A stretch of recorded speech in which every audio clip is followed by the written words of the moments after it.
இன்றே டவுன்லோட் செய்து உங்கள் ஃபேவரட் ஷோக்களை என்ஜாய் பண்ணுங்க. அதான் தனம் பூஜை பண்ண வேண்டாம், 3 சுமங்கலி பொண்ணை வச்சு பூஜை பண்ணலான்னு ஜோசியரே சொல்லிட்டாரே. இல்ல சீனு, நான் தான் அவர்கிட்ட அப்படி சொல்ல சொன்னேன். ஏய், ஏன் அப்படி சொல்ல சொன்ன? தனாவை வச்சு பூஜை பண்ணணும்னு தான் அப்படி சொல்ல சொன்னேன். இந்த பூஜை கண்டிப்பா தனாவை வச்சுதான் செய்யணும்னு ஜோசியர் சொல்லிட்டாரு. எனக்கு வேற வழி தெரியலடா, அதான் இப்படி ஒரு பிளான் பண்ணி ரிஸ்க் எடுத்து தனாவை உள்ள கூட்டிட்டு வந்திருக்கேன். ஆமா மாமா, மாஸ்டர் பிளானே மாயாவோடதுதான். ஏய் சும்மா இருக்கானா? Seenu, are you okay baby? ஓ, இப்ப எனக்கு தலையே வலிக்குது. அப்ப மாயா, அப்போ நீ மாமாவுக்கு அந்த சாஃப்டான ஒத்தடம் கொடு. ஏய், இது உனக்கு எப்படி? உங்க ரொமான்ஸ கட்டிலுக்கு கீழே இருந்து கேட்டுக்கிட்டு தானே இருந்தேன். ஏய் சும்மா இரு.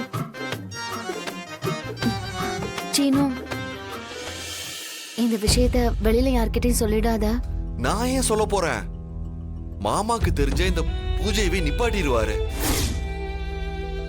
ஆனா கண்டிப்பா இந்த பூஜையை பண்ணிதான் ஆகணும். அதுவும் தனாவை வச்சுதான் இந்த பூஜையை பண்ணணும்னு சொல்ற. எப்படி பண்ண போற? நான் நிறைய பிளான் வச்சிருக்கேன், அதை கரெக்டா எக்ஸிக்யூட் பண்ணிட்டா போதும். சரி, ரிஸ்க் எடுக்கணும்னு முடிவு பண்ணிட்டேன்.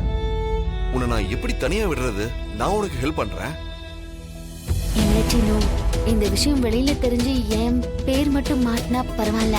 ஏன்னா ஆல்ரெடி பெரியப்பா என் மேல கோவமா தான் இருக்காரு. ஆனா நீ எனக்கு ஹெல்ப் பண்றேன்னு தெரிஞ்சா உன் மேலேயும் கோவமாயிடுவாரு. அது புரியுது மாயா. ஆனா ஒரு நல்ல ஹஸ்பண்ட் அவங்க ஒய்ஃபுக்கு எல்லா நேரத்திலயும் சப்போர்ட்டா இருக்கணும். நான் உனக்கு ஹெல்ப் பண்றேன். மாட்டிக்காம எப்படிதான் செஞ்சு முடிச்சிடலாம். நான் இருக்கேன். நான் என்ன செய்யணும்னு மட்டும் சொல்லு. தேங்க்ஸ் சீனு.